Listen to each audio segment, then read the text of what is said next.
Well, the Wisconsin primary is getting weirder. I don't know if I can say even spicier. Just the more clips that we find from Francesca Hong, the socialist candidate, the more I just really wish we would have spent a little more time with kids in school on this kind of stuff. So, of course, to cover all of this, we bring on former governor of Wisconsin, Scott Walker, the guy with a Harley, currently running the Young America's Foundation, phenomenal organization. I know you've got a conference, a really big one coming up here pretty soon, don't you? We do. The largest national conservative student conference, our college conference ever. Kick things off at Mount Vernon, and we're going to have a great lineup, but it's twice as big as the previous big one. So even though we're down on young people these days, the good news is there's a lot of young people that are in the fight for freedom. And that's excellent. I love hearing it. I love seeing this. I know that a lot of the other kind of the youths, the college age kids and those in their young 20s are out in the autonomous zone in Madison. A friend of mine that I actually also a Wisconsinite, he was showing me some of the videos from this tent city. This is all over the latest police action that Francesca Hong got out and declared execution and murder over, isn't it? Yeah, it's just outrageous. I mean, talk about failing the test of leadership. Even Tony Evers, as you know, having followed things there, Tony Evers, the Democrat governor who messed up 6 years ago when he came out and said similar things to what Francesca Hong said, he didn't do that this time because he saw that literally started a fire, both figuratively and literally, in Kenosha, where good chunks of the downtown burned down after a very similar officer-involved shooting, which in the end the guy was exonerated because the person had a knife, resisted arrest, all the sorts of things we see with this case in Madison. But Hong called it an execution, largely because she went out in the street with a bullhorn and got baited into it by an angry mob. That's the last person we want holding any office, let alone the governorship. I mean, as the former governor of Wisconsin, it is a kind of unique take that you've got on the inside of these kinds of things.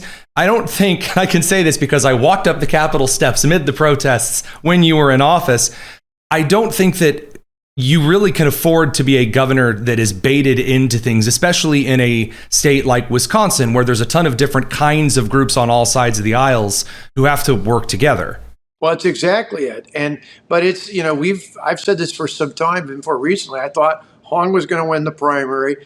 And I've even warned of late, even with all these videos of her saying abolish the police, abolish the Senate, get rid of Thanksgiving, all these other wild and crazy things that you hear from her and so many other Democratic socialists. The bottom line is, as you know, it is the ultimate swing state. This is the closest swing state in America. You've got TDS, so you've got you begin even after the primary next week with both candidates about even Steven. And so we can't presume, particularly with young people these days, like the ones we work with at Young America's Foundation, we see on college campuses so much liberal indoctrination. Plus, even beyond the liberals, there's just a general frustration from younger voters that they don't feel like they're in reach of the American dream. And so we can't take it for granted, even though we know the ideas don't work. Everything she's talking about has failed real time right down the way in Venezuela. But we can't assume that people know that. So obviously we can dive into the insanity from obviously abolishing police and ICE to abolishing Thanksgiving and the cuckoo birds instead of the turkeys on that particular line. But I want to dive into, again, what you're working on now with college students at Young America's Foundation. There are a lot of young individuals, young Americans, who are disquieted about the state of the economy or disquieted about what they were told to go and pursue in college as opposed to how the economy looks now. What are y'all doing over at YAF in order to educate our next generations about liberty, but also providing them some optimism for the future as well? Yeah, we're pushing back and understand the free market is the way to solve these issues. It's already too much government, let alone what these Democratic socialists are pushing. But countering that with the real story, again, speakers like Dr. Daniel DiMartino, who not only has a PhD in economics, but actually could talk from real life experience about what it was like to grow up in Venezuela, a country that not that long ago was one of the most prosperous nations in the world because of their markets, their energy supplies. What happened? A Democratic socialist got elected there. He didn't get out of office. Maduro took his place. It's amazing you can vote these people in, but it's hard, if not impossible, to vote them out, pointing out that the economy was ruined. People were living in abject poverty, even people with jobs, picking through the garbage to try and find food. We don't want that, not only in Wisconsin, we don't want that in America anywhere. And so countering, say, if you want to if you want to enter the job market in the area you studied in, if you want to pursue your piece of the American dream by owning a home instead of waiting until you're 40, which is the median age across the country, which I get, it's frustrating, understandably so. But the answer is not the government. The government's already screwed things up. We want less government. Housing is a good example. Get government out of the way, streamline the permitting process, make it easy for people to build a home that a young family can find to be affordable on their own, not through a government subsidy. Those are things that, if anything, the government role thus far is what's driving the prices up. We need to drive prices down by getting the market back in play. It's one of the bizarre ironies that I've seen in the last couple of weeks for the very few policy proposals that are being put forward by the DSA, setting the universal health care we promise kind of thing aside. I've noticed that Zoran Mamdani, mayor of New York City, open socialist, that the way he's trying to make his new state-run grocery stores successful is he has cut away a lot of the restrictions, cut away a lot of the regulations that those grocery stores have to follow, while all of the privately owned bodegas, obviously from a lot of immigrant families that come in and try to set up a business, they have all of these extra regulations.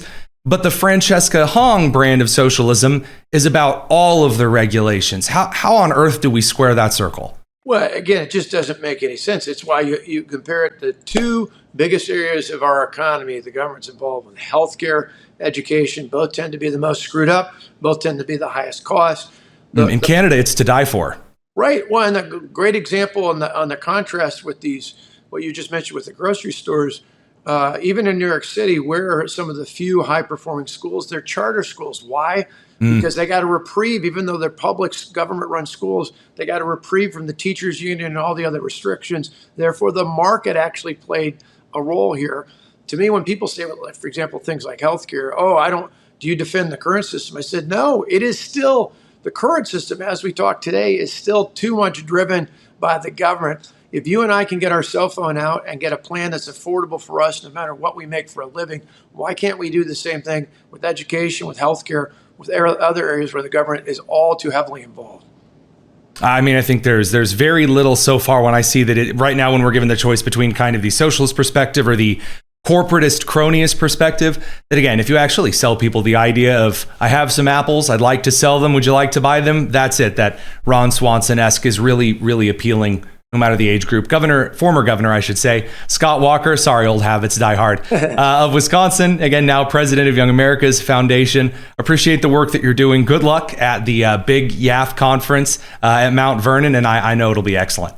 Excellent. Folks have questions, yf.org. We'd love to sign students up right now. You already know we've got that on the Chiron. We'll be back in a moment. Don't go anywhere, folks. It's the Tony Kinnett Cast here on The Daily Signal.